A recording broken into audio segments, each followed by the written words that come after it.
ప్రస్తుతం మనతో పాటు బీసీ కమిషన్ మాజీ మెంబర్ ఉపేంద్ర గారు ఉన్నారు. ఉపేంద్ర గారు, ఇప్పుడు రేవంత్ రెడ్డి గారు కూడా కేంద్రం ఒకవేళ 9th షెడ్యూల్లో చేయకపోతే దీక్ష చేస్తా అంటున్నారు.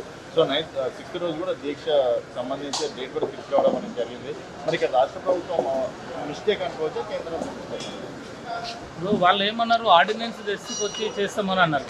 మరి అది ఎక్కడ పోయింది? ఆర్డినెన్స్ సంగతి ఏందో తేలలేదు కదా. ఆర్డినెన్స్ సంగతి తేలలేదు, రాష్ట్రపతి సంగతి తేలలేదు.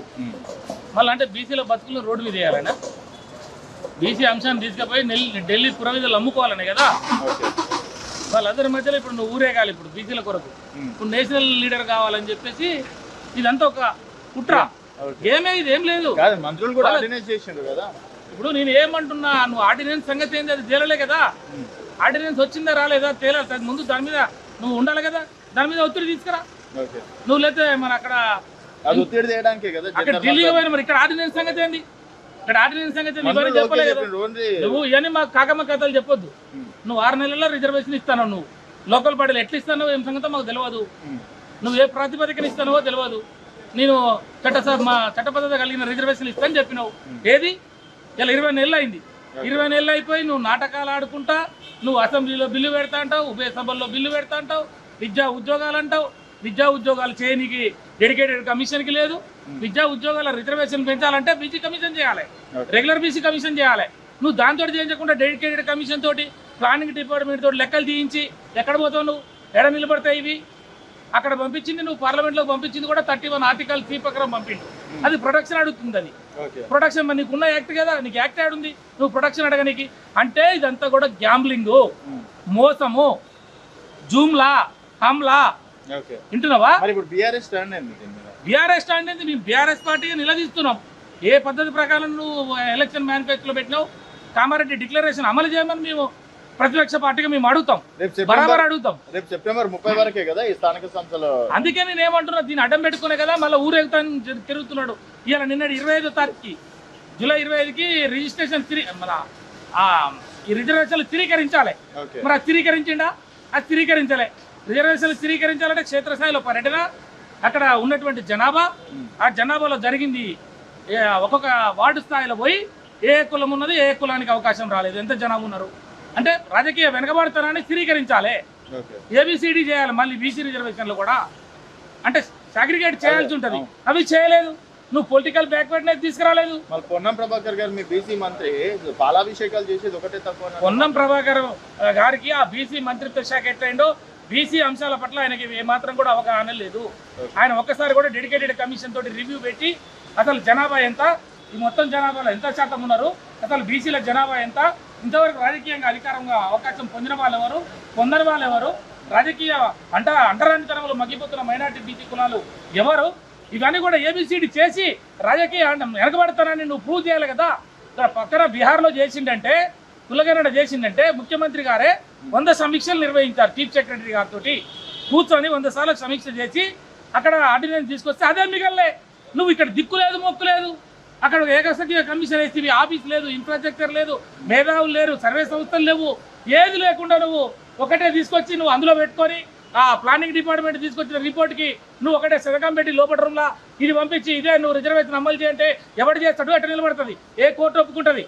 కాబట్టి నేను ఏమంటున్నా, బీసీలని కోర్టుల పేరుతోటి, ఆర్డినెన్స్ పేరుతోటి, పార్లమెంటు పేరుతోటి మోసం చేయడానికి కాంగ్రెస్ పార్టీ ముఖ్యమంత్రి చాలా ప్లాన్ ప్రకారంగా వెళ్తున్నాడు.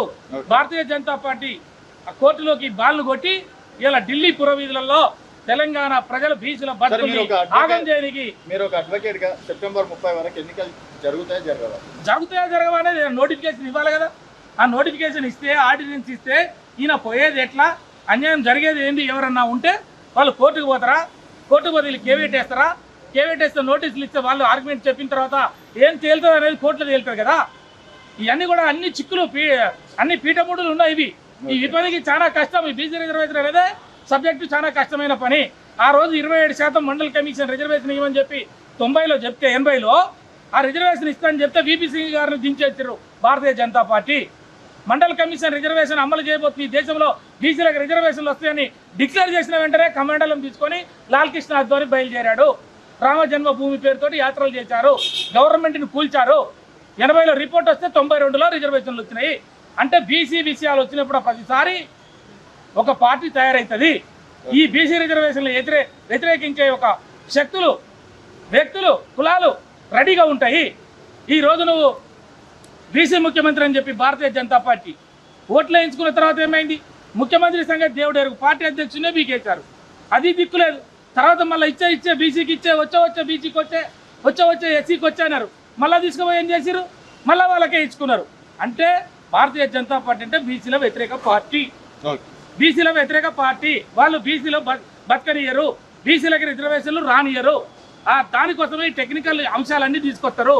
40 లక్షల కులాలు ఉన్నాయని చెప్పినారండి సుప్రీంకోర్టులో. ఉన్నాయి దేశంలో 40 లక్షల కులాలు.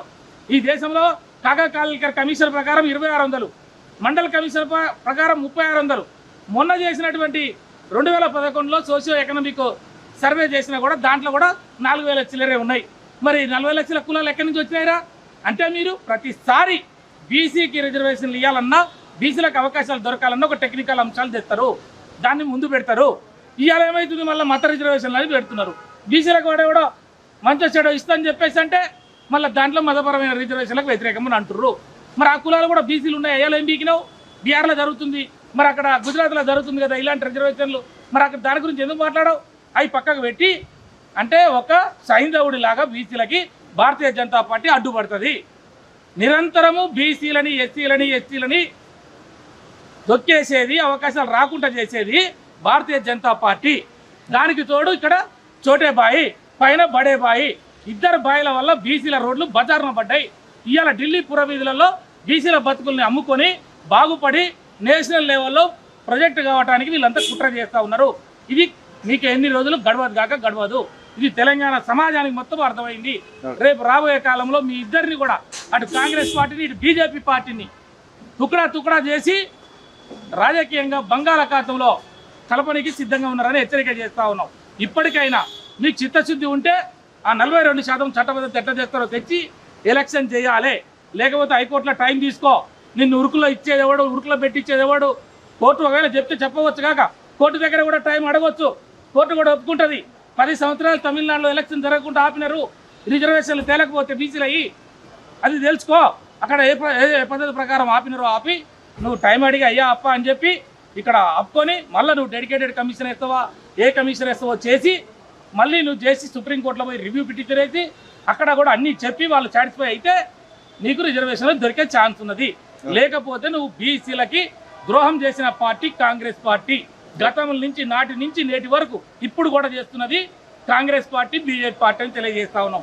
ఏమైనా న్యాయం జరిగేది ఏమైనా ఉంటే బీఆర్ఎస్ వల్లనే, కేసీఆర్ గారి వల్లనే బీసీలకి న్యాయం జరుగుతుందని కూడా మేము తెలియజేస్తా ఉన్నాం.